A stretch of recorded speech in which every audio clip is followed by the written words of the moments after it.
bilan était positif parce que c'est la première fois qu'on organise l'Open International de Dakar et qui a regroupé 12 pays qui étaient présents ici à Dakar. Et c'est la première édition. Et nous avons dédié cette édition au trophée de son Excellence le Président de la République. Et on peut tirer en fait un bilan satisfait parce qu'on attendait de voir 5 pays, on était retrouvé à 12 pays et sur 300 et quelques combattants au Stadium Marius Ndiaye. Donc on peut dire que c'est un bilan positif parce qu'on a pu faire en sorte qu'on a le matériel électronique à temps, les casques électroniques à temps pour la première fois au Sénégal et de mettre aussi la compétition au niveau du Stadium Marius Ndiaye qui était archi plein avec tous les invités. On peut dire en grosso modo tout le travail qu'on faisait depuis 3 mois, ça a abouti à une satisfaction. Au niveau de l'organisation, tout s'est bien passé, surtout sur le côté mobilisation qu'on attendait le plus parce qu'on avait placé en fait cet Open sur les signes de sport, éducation et la jeunesse. Et on a vu aussi qu'au niveau du stade, c'était rempli parce qu'il y avait beaucoup des universités qui étaient présents, des écoles de foot qui étaient présentes, des écoles de judo qui étaient présentes et tout ça.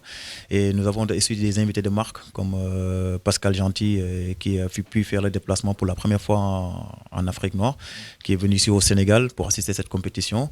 Et nous avons aussi Salif Diao aussi qui nous a beaucoup aidé et qui a même amené ses écoles de foot à venir assister le taekwondo pour voir un petit peu c'est quoi le taekwondo.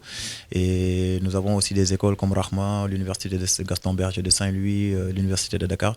Toutes ces écoles-là étaient venues sans compter les clubs de taekwondo qui étaient présents.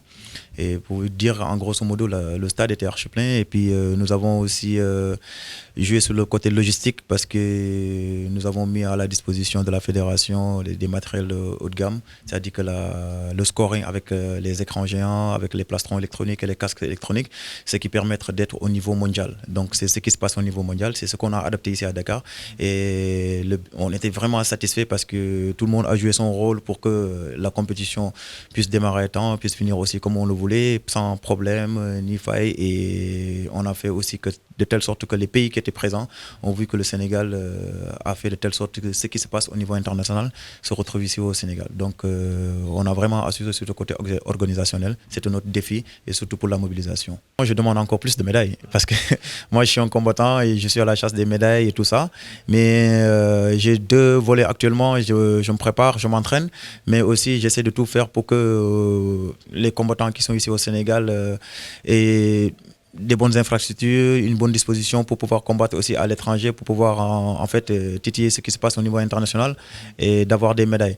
Pas seulement que balayer. C'est pour ça que je me bats pour les taekwondistes. Je me bats aussi pour la jeunesse parce que je veux en quelque sorte donner un retour, moi, ce que le taekwondo m'a donné. C'est pour ça que je me bats sur tous les côtés, sur le volet social aussi.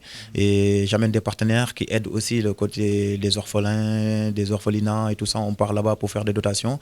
Mais en termes de médailles, je suis à la chasse des médailles parce que cette année aussi, j'ai envie d'aller chercher encore un 3e titre au championnat du monde qui vont se dérouler au mois de juin à Moudjou.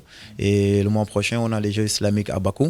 Donc il y a beaucoup de compétitions qui m'attendent, mais c'est un peu difficile pour moi parce que je me bats pour essayer d'avoir les moyens toujours.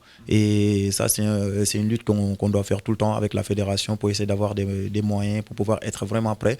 Parce que mon niveau ne me permet pas de faire certaines erreurs. Et pour ne pas faire certaines erreurs, je suis obligé de courir pour avoir quelques moyens et de me mettre dans les dispositifs comme les autres pays, grandes nations, qui ont presque tout en place. Et moi, je n'ai pas tout en place, mais j'essaie de m'adapter.